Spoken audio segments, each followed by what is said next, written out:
Greetings petrolheads, welcome back to Automation, the car company tycoon game. Today we will be entering the 90s, or actually we have already entered the 90s with Marina, but there is going to be the next generation of the Flare coming up.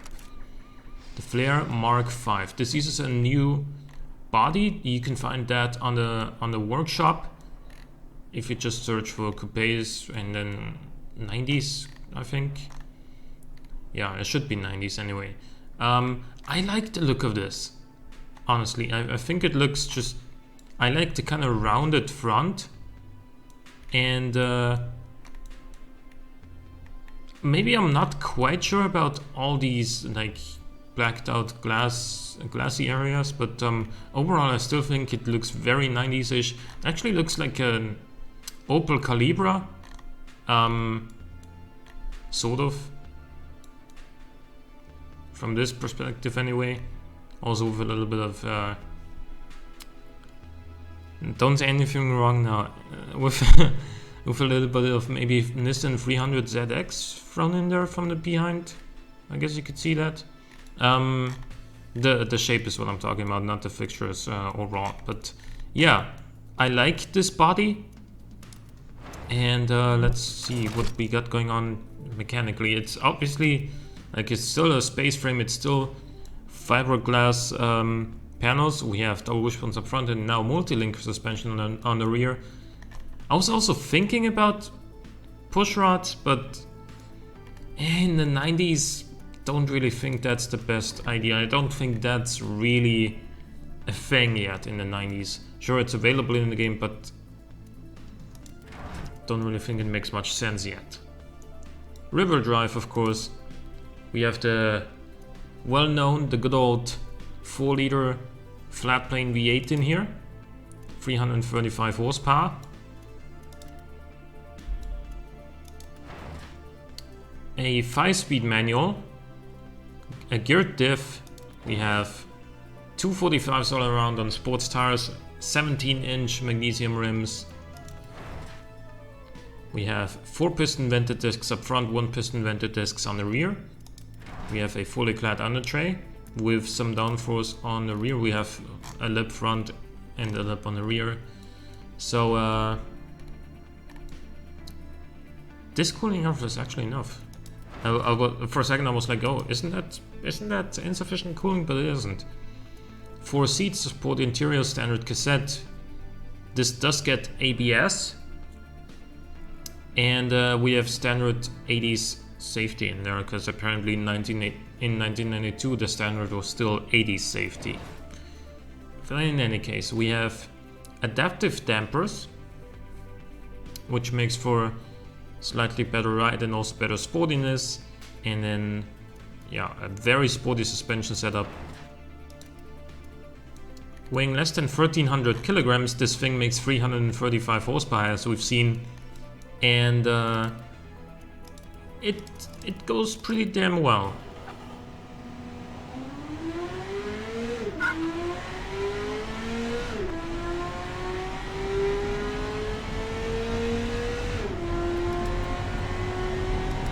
.5 quarter-mile time is nothing to just sneeze at.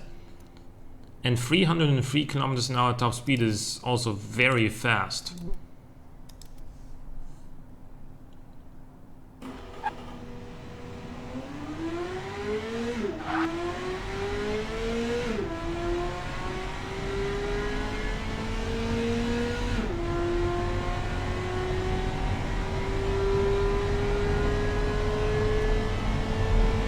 Fourth gear still.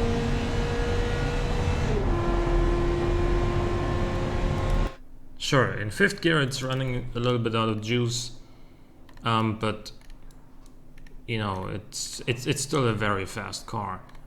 For this body there is no convertible version, which is why, you know, we can just pretend that there would be a convertible of this as well, but you know, it's not in the game. So there is that. We could also compare this performance on the automation track though. What does it do?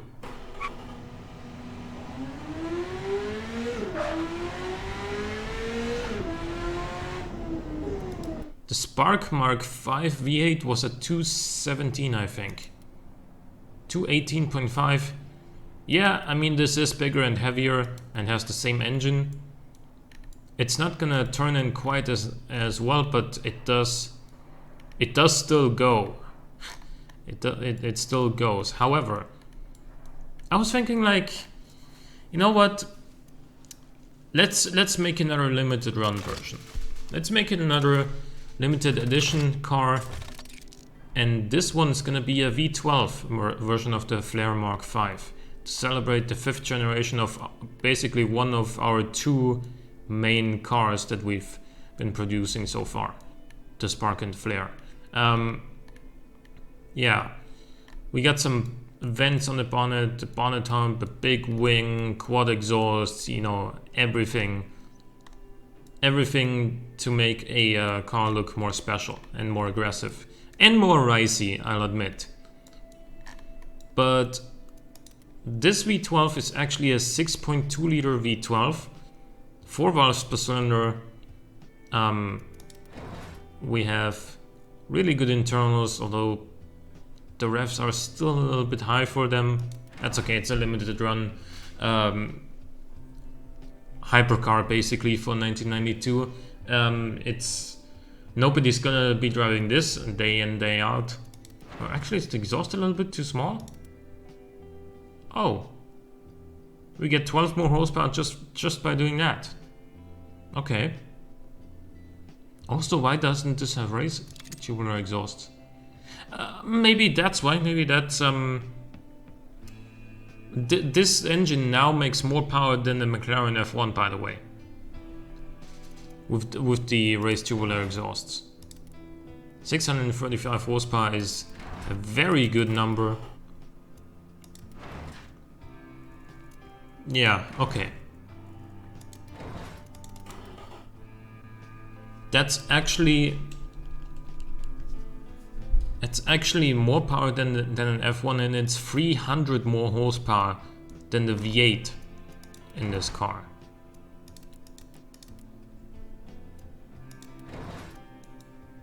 Right.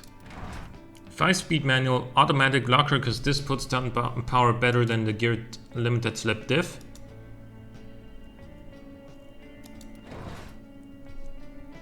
Gigantic tires for 1992. Magnesium rims still. 18-inch rims didn't really give me any benefit, so I left the 17s on. Still vented discs all around. Where's that brake fade coming from? Front? Okay. Yeah, plenty of cooling. Sport interior, still the same interior, basically everything.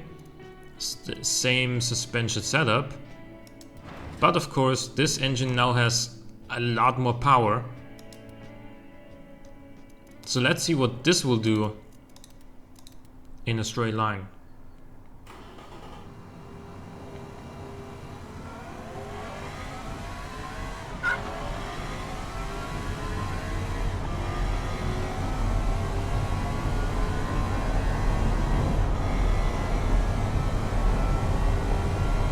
This is where the V8 started to run out of juice.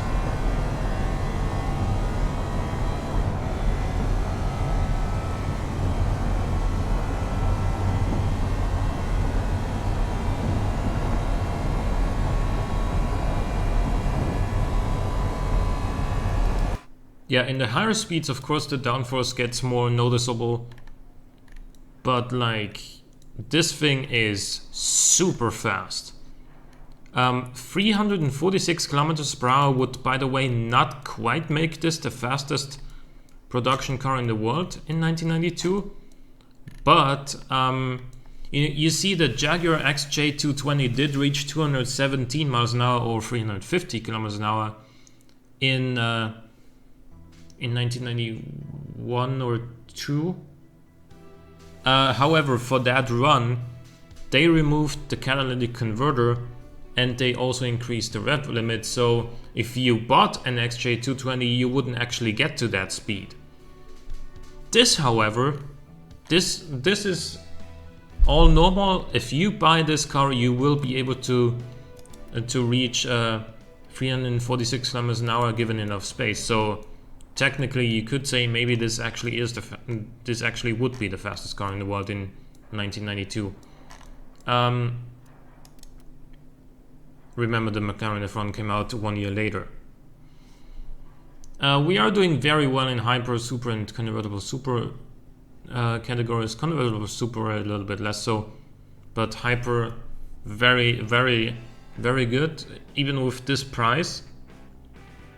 And I was actually messing with these things here. This is obviously limited production, as we've said, and as a result, it'll have a higher price, and we will not need as big of a factory for it.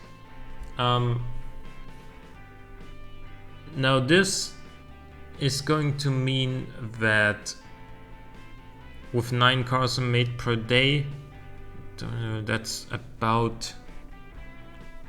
Wait, why is this so small? Let me see. The Flare is a bigger selling car of ours. If with 9 cars made per day, that would only equal to like around 3,000 cars made per year. Would we sell that many?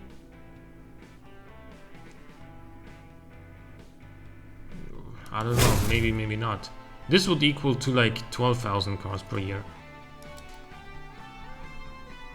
Oh, I know why. It's because we have the shift turned down to 1.5.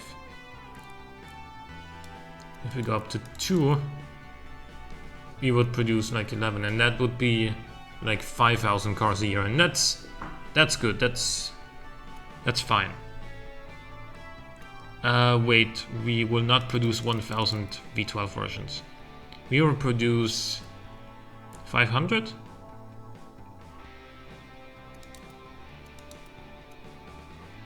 Yeah, 500.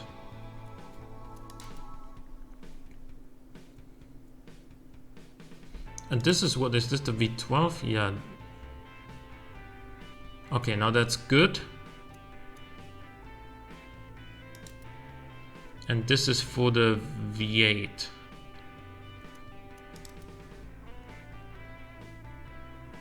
Ah, okay. So we need to sort of tone down the... Wait, where were we? Okay, so we are producing 7.6 V8 engines per day, but we need 9. And on the other hand, we are producing... Yeah, we can produce... Why would produce more? I mean, I guess then production would be... it'll be over sooner. And then maybe tone this down just a little bit. Or maybe we could increase the shift here, but we are already at 2.5.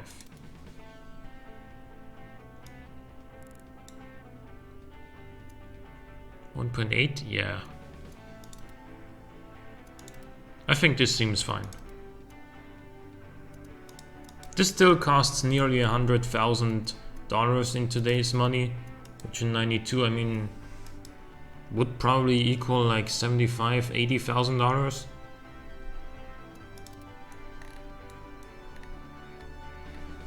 But overall, like, this is a really, really special car because, first of all, where could you really get a 6.2 liter V12 in 1992?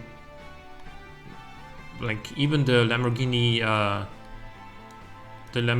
Diablo didn't come with a 6.2. I think the biggest it had was like a 5.7.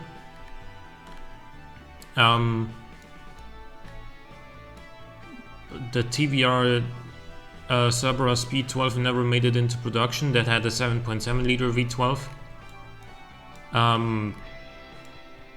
Other than that, like, yeah, sure, the McLaren F1 1 year later had a 6.1 liter V12. And well, this is surely one of the one car that people would remember today if it had ever existed, of course, in real life. But I think I did a pretty good job with building this car, with how fast it is, with the 6.2 liter V12 making massive power, and it's also like not overly expensive, and it's in a realistic price range probably. Actually, it may even be too cheap. It may be a little bit too cheap for what it is, especially considering it's a limited run model. But then again, it's based on it's sort of like what the BMW M8 could have been if they were ever to make it.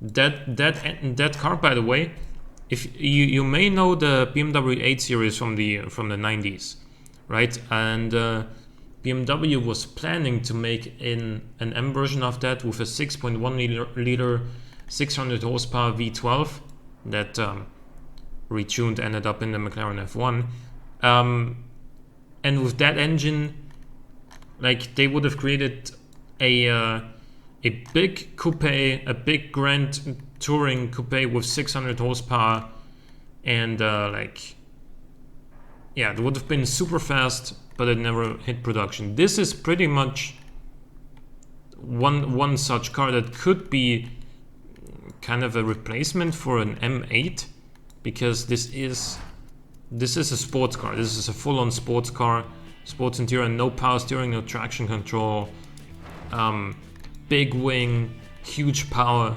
You know, if this isn't a sports car / supercar, then I don't know what would be for the early 90s. And given that BMW didn't produce the M8, maybe people would happily pay a lot of money for this. So actually, what if we go with plus 100% markup? That's still expensive. It still does very well in the hypercar category though. Yeah, I think we can afford to go with plus 100% markup. $120,000, sure. For this car, I think it's justifiable. Hope you guys enjoyed the episode. Leave a like or a comment if you did. Thanks for watching. I'll see you next time.